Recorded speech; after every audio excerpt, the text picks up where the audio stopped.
시온 찬양대 그리고 앙상블 귀한 찬양 감사합니다. 늘 수고하는 이디엘 찬양단에게도 감사를 드립니다. 저는 1969년 5월 고등학교 1학년 때부터 교회에 다녔습니다. 아이도 아니고 그렇다고 청춘이라고 할 수도 없는, 세상에 대해서 조금씩 눈을 떠가고는 있지만 분별력은 아직 온전히 갖추어지지 않았을 시기입니다. 그런 시기에 새롭게 접하게 된 교회 생활은 저에게는 그야말로 놀라운 신세계였습니다. 저는 그 세계 속으로 정신없이 빠져들어갔습니다. 그러면서 품게 된 의문입니다. 교회가 가르치는 신앙과 교회 안에 있는 사람들의 삶은 많은 차이가 있어 보이는데 그 차이가 어디에서부터 오는 것일까? 교회에서 전파하는 말씀을 통해 접하는 세계는 참 놀랍고 감격스러웠습니다. 그러나 실제 교회 안에서 만나는 사람들을 통해서 접하게 되는 구체적인 삶은 실망스러운 때가 많았거든요. 문제는 그 사람들입니다. 교회 안에서 제가 자주 만나게 되는 그 사람들은 어떤 분들이 대부분이겠습니까? 오래 교회 다니면서 교회 생활 열심히 하는 분들이지요. 그런데 어린 저의 눈에도 그런 분들의 삶이 주는 실망감이 크고 많았던 겁니다. 그런 중에도 교회가 좋고 은혜가 귀해서 교회 떠나지 않고 살았습니다. 급기야 신학교 문 두드리게까지 되었고 목회자가 되어서 오늘까지 살았습니다. 해수로 보면 그은 반세기나 된 셈이니까 꽤 긴 시간이 흘렀지요. 그 긴 시간을 주로 목회자로 교회를 중심으로 보내면서도 이 의문은 떠나지 않았습니다.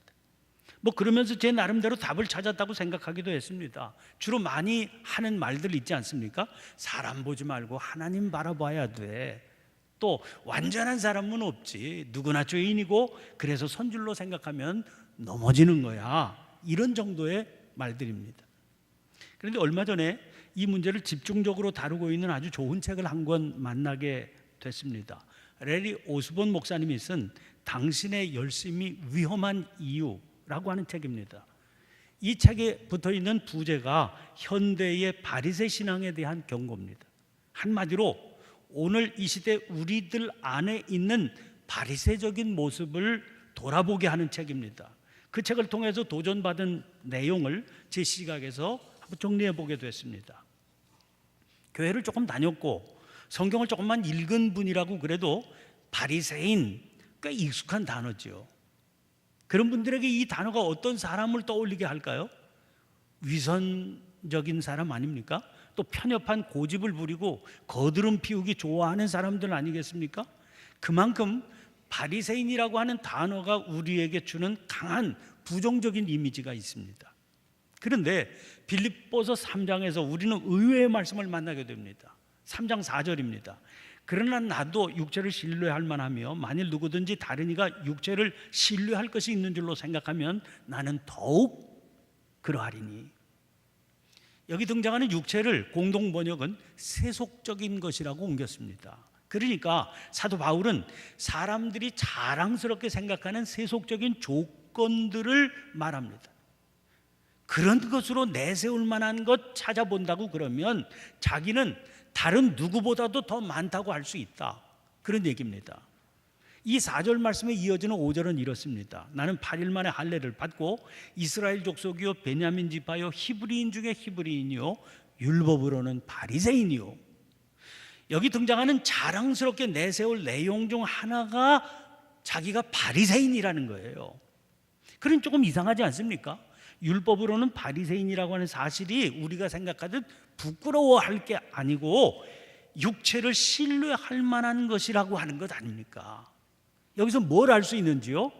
바리새인이라고 하는 말이 지금 우리들이 지니고 있는 이미지와 그 시대는 달랐다는 겁니다.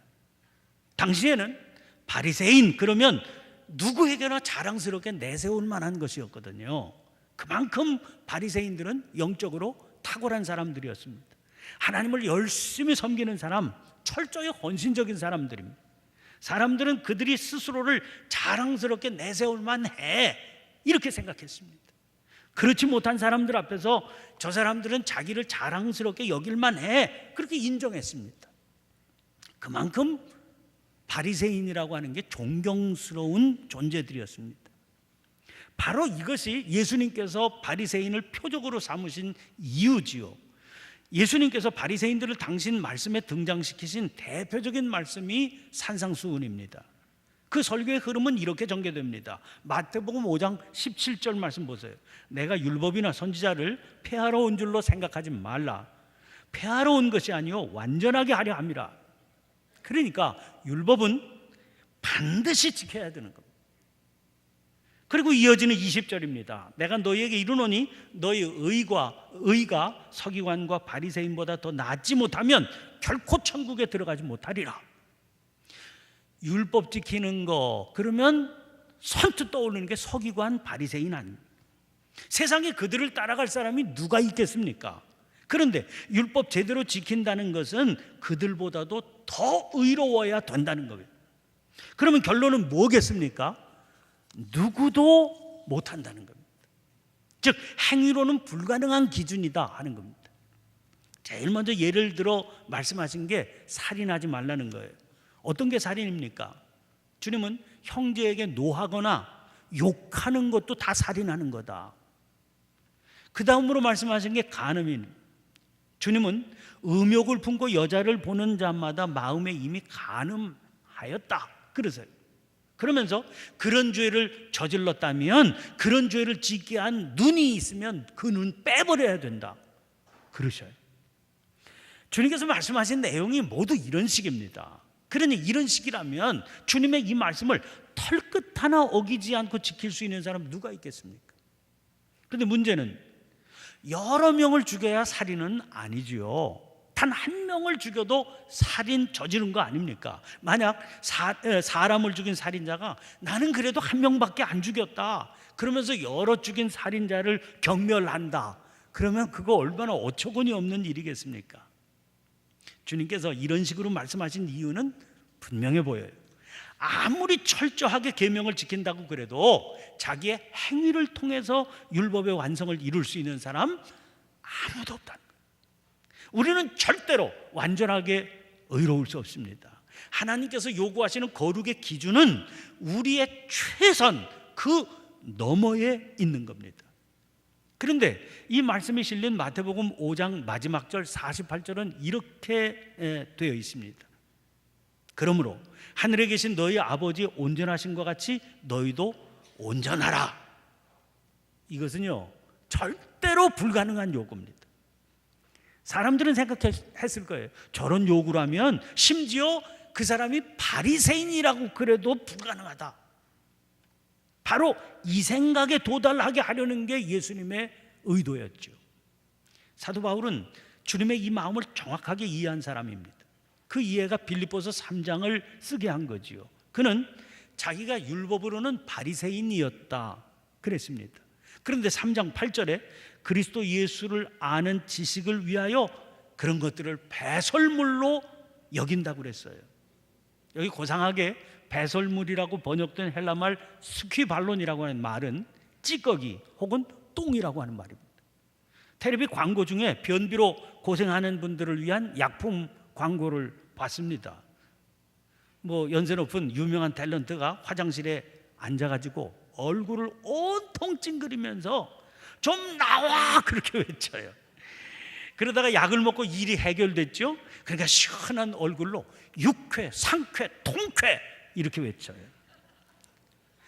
여러분 아무리 욕심이 많은 사람이라도 아까워하지 않는 게 스퀴발론입니다. 아까워하는 게 뭡니까? 말끔하게 내버리지 못해서 약까지 먹는 거 아닙니까? 자기가 바리새인이라고 하는 사실을 아주 자랑스러워했어요. 그러나 그리스도를 알게 되니까 그 바리새인이라고 하는 사실을 스퀴발론으로 여기게 되었다는 겁니다. 이유가 뭡니까? 3장 9절입니다. 내가 가진 의는 율법에서 난 것이 아니요 오직 그리스도를 믿음으로 말미암은 것이니 곧 믿음으로 하나님께로부터 난 의라. 바리새인이라고 하는 사실을 자랑스럽게 생각하는 것은 율법 잘 지킨다 그런 자부심 때문 아닙니까? 그 결과 하나님 앞에서 의롭게 될 수 있으리라고 하는 기대 때문이지요. 그런데 알고 보니까 아무리 바리새인답게 살아도 그 삶을 가지고는 의로워질 수 없음을 알게 됐습니다. 그 대신 그리스도를 믿는 믿음으로만 의로워질 수 있음을 알았고, 그를 믿음으로 하나님께로부터 난 의를 누리게 됐습니다. 그는 그에게 자기가 바리새인이다, 이 사실이 무슨 자랑거리가 될 수 있겠습니까? 아무런 자랑도 못 되는 걸 그걸 악착같이 붙들고 살 이유가 뭡니까? 그래서 아낌없이 버리게 된 거죠. 사도 바울의 이 고백은 그리스도를 믿는 믿음 안에서 살아가는 우리들 모두의 고백이기도 합니다. 그래서 이제 우리에게 바리새인이라고 하는 말의 어감은 예수님 당시와는 다르게 굉장히 부정적이 되었습니다.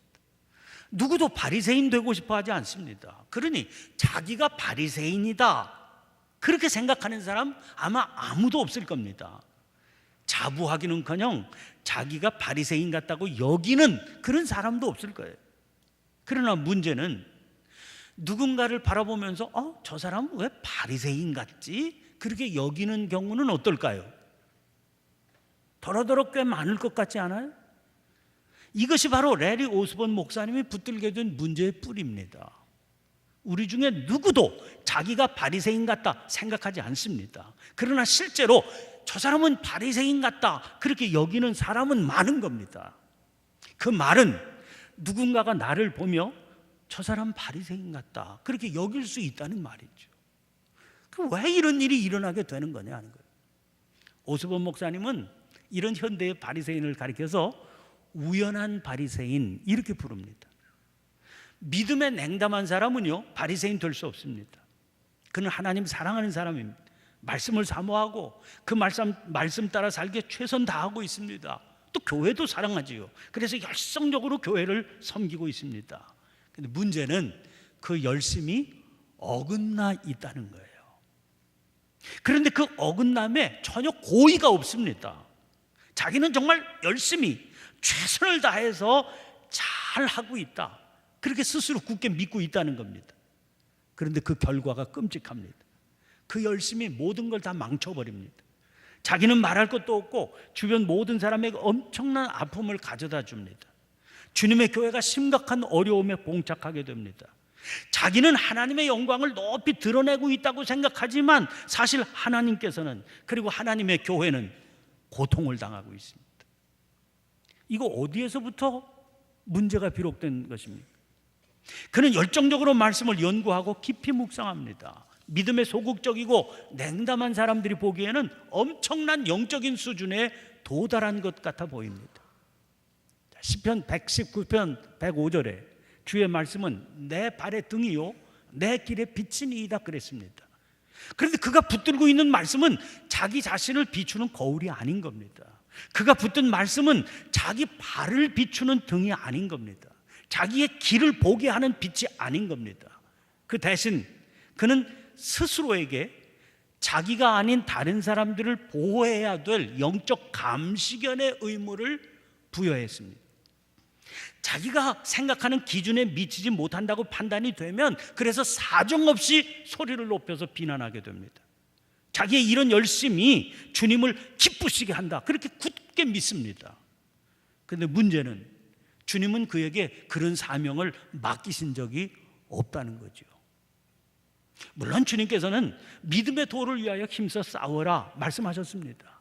그러나 그 싸움은 다투지 아니하고 모든 사람에 대하여 온유하며 가르치기를 잘하며 참으며 거역하는 자를 온유함으로 훈계하는 것이어야 된다 그렇게 분명히 말씀하셨거든요. 둘 다 우리가 붙들고 순종하고 따라야 할 하나님의 말씀인데, 그런데 하나는 굳게 붙들었지만 다른 하나는 버렸습니다. 여기서 어긋나기 시작하는 거예요. 이런 일을 의도적으로 저지른 사람 누가 있겠습니까? 잘 한다고 생각했는데, 열심히 했다고 굳게 믿었는데 어쩌다 보니까 그렇게 된다는 겁니다. 어쩌다 보니란 전혀 그렇게 될 의도는 없었다는 거예요. 아주 순수하게 시작했습니다. 그런데 그런 길로 계속 가다 보니까 어긋난 길을 걷게 된 거지요. 그 결과 엄청난 일이 벌어지게 됩니다. 그래서 우연한 그리스도인 이렇게 부르게 된 거지요. 여러분, 구체적으로 이런 일이 어떻게 일어나게 되는지 보시기 바랍니다. 저의 경험이에요. 제가 아는 어떤 목사님 경험입니다. 이 목사님이요, 목회하시던 도중에 갑자기 사경을 헤매게 되는 중병에 걸렸습니다. 목회하시던 도중에 의식도 없이 중환자실에서 여러 달을 계셔야 됐습니다. 병원에서도 이제 더 이상 할 수 있는 일이 자기들에게는 없다 그러면서 가족들 불러서 각오를 하셔야 되겠다, 절망적인 선언을 받았습니다. 그러니 교회가 아주 심각한 위기에 봉착하지 않았겠습니까? 목사님 가족은 물론이고 온 교회가 비상한 각오로 기도에 들어갔습니다. 그런데요, 얼마 후에 아무도 기대하지 못했던 기적이 일어난 겁니다. 목사님이 멀쩡하게 살아서 돌아오신 거예요. 이게 분명히 하나님의 은혜고 축복 아닙니까? 그런데 그 이후에 생각지도 못한 문제가 일어났습니다. 엄청난 위기를 극복하고 기적을 경험하고 나니까 다른 세상을 보는 눈이 열렸습니다. 여기까지는 얼마나 은혜롭고 좋아요. 그런데 그 뒤부터 이런 경험을 해보지 못한 이들을 보면 다 싱겁게 보이는 겁니다. 아니, 그걸 신앙생활이라고 하고 있냐, 이런 생각이 드는 겁니다. 다른 목사님들 보잖아요. 그 목사님들 목회에 도대체 생명이 없어 보이는 겁니다. 교인들을 봐도요, 그냥 지나갈 수가 없습니다. 그래서 한 소리를 해주고 싶어서 견딜 수가 없어집니다. 자, 어떻게 되겠습니까?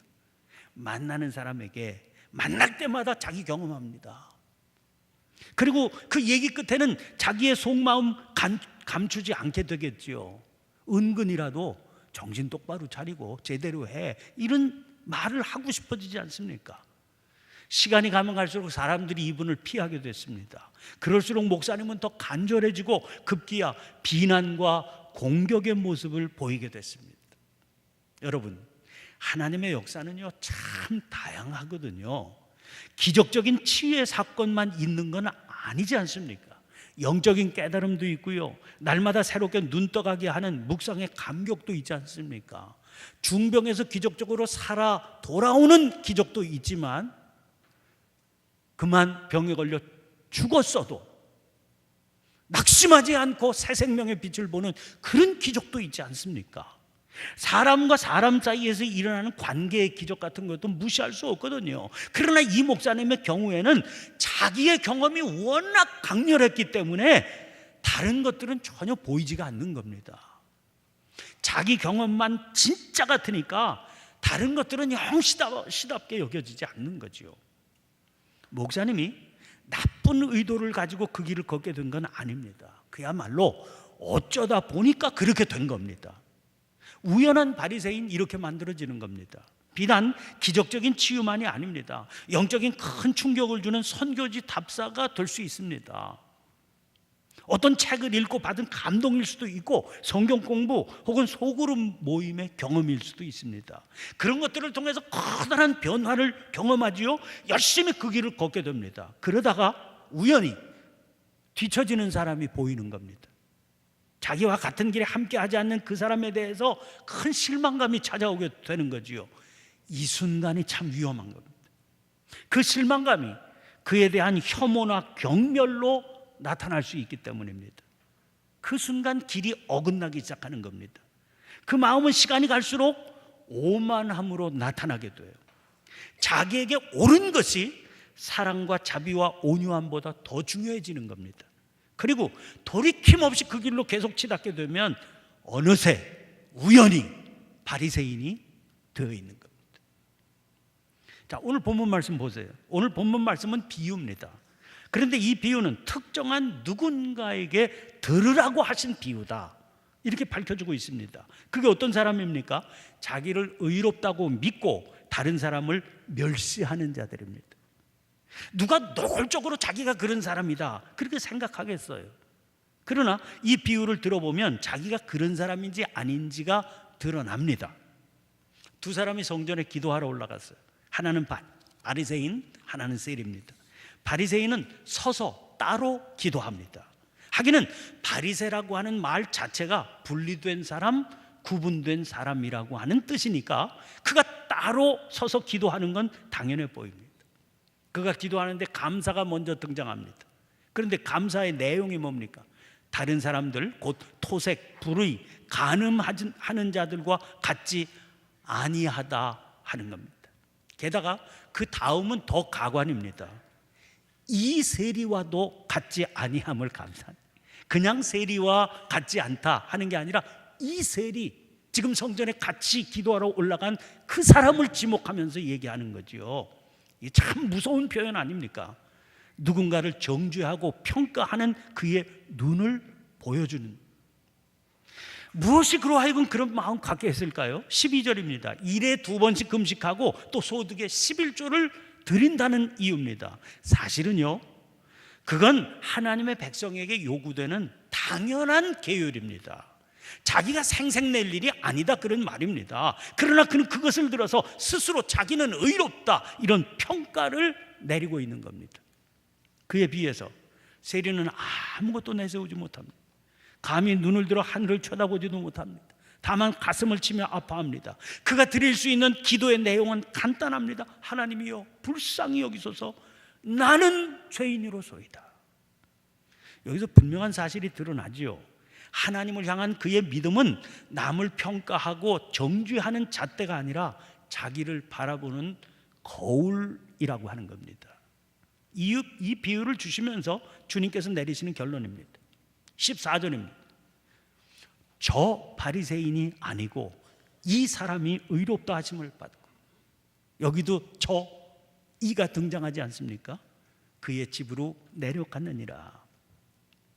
그런데 이 비유는 그 두 사람이 어떤 사람이냐의 평가를 위해서 주신 비유가 아닙니다.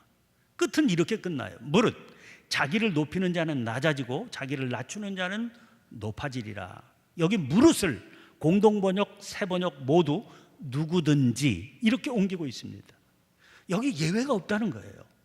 아무리 의로운 삶을 살고 있다고 해도 마찬가지다 그런 말입니다. 자기를 높이면 낮아지고요, 높인다는 말에는 의롭게 여긴다는 말도 포함되지요. 자기를 낮추면 높아집니다. 분명한 한 가지 사실이 있습니다. 우리가 아무리 도덕적인 생활을 한다고 그래도 그 자체만 가지고는 주님께 대단히 중요한 게 못 된다는 사실입니다.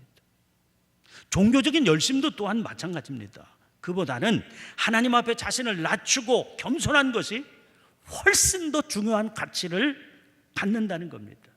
그런데 자기의 의에 대해서 스스로 높은 평가를 내리고 사는 것처럼 어리석은 일이 어디에 있겠습니까? 사랑하는 성도 여러분, 오늘 우리들은 누구든지 우연한 바리새인, 어쩌다 보니 바리새인이 될 수 있음을 알게 됩니다. 그런 상황에 빠지지 않는 게 중요하거든요. 그런데 빠지지 않기 위해서는 무엇보다 자기 성찰이 필요합니다. 하나님의 말씀을 남이 아니라 자기를 비추어 보는 거울로 삼을 수 있어야 이 위험에서 벗어날 수 있다는 겁니다. 그리고 또 한 가지, 내가 어떤 사람에게 불쾌감을 느끼거나 혹은 경멸하는 생각이 찾아오거나 혐오하는 사람이 있나? 계속해서 물어봐야 됩니다. 오늘 말씀에 등장하는 토색, 불의, 간음 같은 그런 목록이 혹시 나에게 있나를 물어야 된다는 겁니다. 저 사람은 저런 모습이니까 이런 목록이 있냐 하고 물어보라는 겁니다. 그 목록에 지금 누가 들어있습니까? 그 목록 내버려 둬서는 안 됩니다. 그거 지울 수 있어야 됩니다. 불태워버려야 됩니다. 이거 주님의 은혜가 있어야 됩니다. 그래서 주님의 자비를 구해야 됩니다. 주님의 자비하심으로 우리 모두가 우연한 바리새인이 되는 위험에서 건진받게 되시기를 주의 이름으로 축원을 드립니다. 기도를 드리겠습니다. 은혜로우신 하나님, 저희들은 얼마나 연약한 존재인지요. 스스로는 잘 살고 있다고 생각할 수 있지만 말씀의 빛에서 보면 엉뚱한 길에서 헤매는 때가 얼마나 많은지 모릅니다. 그 사실을 깨닫게 될 때마다 주님의 자비하심을 구할 수밖에 없습니다. 특별히 저희는 수없이 비교의 잣대를 이웃에게 들이대며 그를 정죄하고 판단하고 그 일을 통해서 자기의 우월함을 스스로 인정하는 잘못을 저질러 왔습니다. 저희를 불쌍히 여겨 주옵소서. 말씀의 빛을 거울 삼아 스스로를 돌아볼 수 있는 은혜를 허락해 주시옵소서. 그리하여 주님의 자비를 구하며 날마다 스스로를 돌이켜 주님의 빛을 향해 나아가게 해 주시옵소서. 죄인인 저희에게 한없는 긍휼을 베푸시는 자비하신 예수님 이름으로 기도하옵나이다. 아멘. 아멘.